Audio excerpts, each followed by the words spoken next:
Capítulo 17. Cinzas e promessas. O gigante misterioso aproximava-se de Anatéron, a passos largos e decididos, os olhos cravados nos seus como lâminas silenciosas. O som das suas passadas pesadas parecia engolir o murmúrio do campo. Todos os presentes observavam em tensão contida Lucan e Brennus. Percebendo o risco, já aceleravam o passo, prontos a intervir.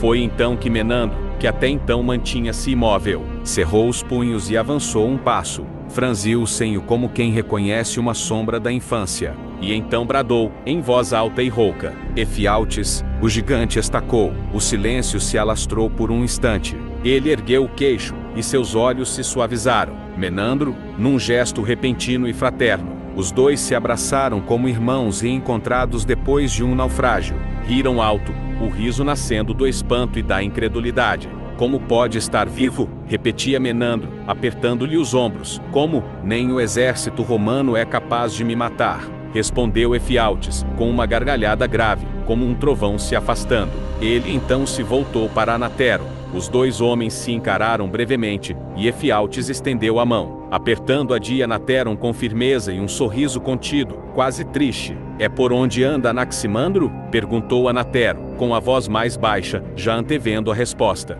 Efialtes respirou fundo e olhou para o chão antes de falar. Quando ergueu os olhos, havia neles a gravidade de quem viu o fim do mundo e sobreviveu. Morreu como um herói, quando nossos lares começaram a ser invadidos e saqueados. Quando matavam por nada mulheres, crianças. Reunimos todos os homens ainda capazes de lutar. Recuamos e resistimos. Duramos poucas horas. Quando a muralha de escudos se chocou, Anaximandro estava no centro, no empurra-empurra da carne e do medo. Uma lança atravessou seu peito, direto, não houve dor. Houve um silêncio denso. Mesmo o vento pareceu respeitar os mortos naquele instante. Éramos menos de 100, continuou, contra mais de 800. Mas ganhamos tempo para que alguns escapassem. E vejam, vocês estão aqui, vivos, a salvo. Anatéron o encarou com os olhos marejados. Seu maxilar trêmulo, mas firme. Lamento por seu irmão, disse, com a solenidade de quem honra um altar invisível. Efialtes esboçou um sorriso curto, de canto de boca, onde cabia orgulho e resignação. Achávamos que podíamos ser como Aníbal. Disse ele que, com um quarto do número dos romanos, os cercou, os comprimiu até que não pudessem mais se mover, e os matou como gado. Mas talvez essas histórias tenham um quê de exagero, não é mesmo? Anatéron não respondeu, apenas o olhou com ternura. O silêncio entre eles dizia o que a linguagem humana não alcança. Efialtes então respirou fundo, ergueu o peito e perguntou: Mas então,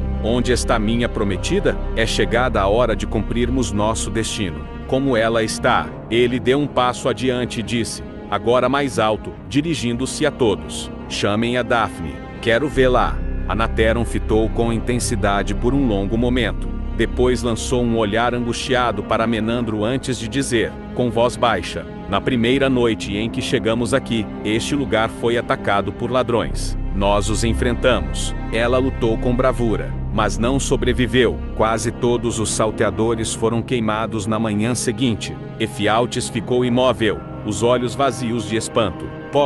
Pode me contar com mais detalhes. Anatéron respirou fundo. Estávamos a caminho do almoço. Efialtes arqueou uma sobrancelha, tentando conter a emoção. Isso é um convite? Não como há dias. Nesse instante, Sesto e Ezra se aproximaram, atentos à tensão no ar. Então se conhecem? Disse Sesto, olhando de um para o outro. Ficamos preocupados. As apresentações devidas foram feitas em seguida, com o peso da lembrança de Daphne ainda no ar. Ao término do almoço, todos voltaram às suas atividades. Ezra, ainda convalescente, limitava-se a observar aquelas pequenas figuras humanas em constante movimento, entregues ao trabalho com uma determinação silenciosa. No fim da tarde, alguns começaram a cavar 6 buracos ao redor da terra já arada. Um segundo grupo erguia uma estrutura de madeira que, à primeira vista, parecia destinada a permitir o trabalho em altura.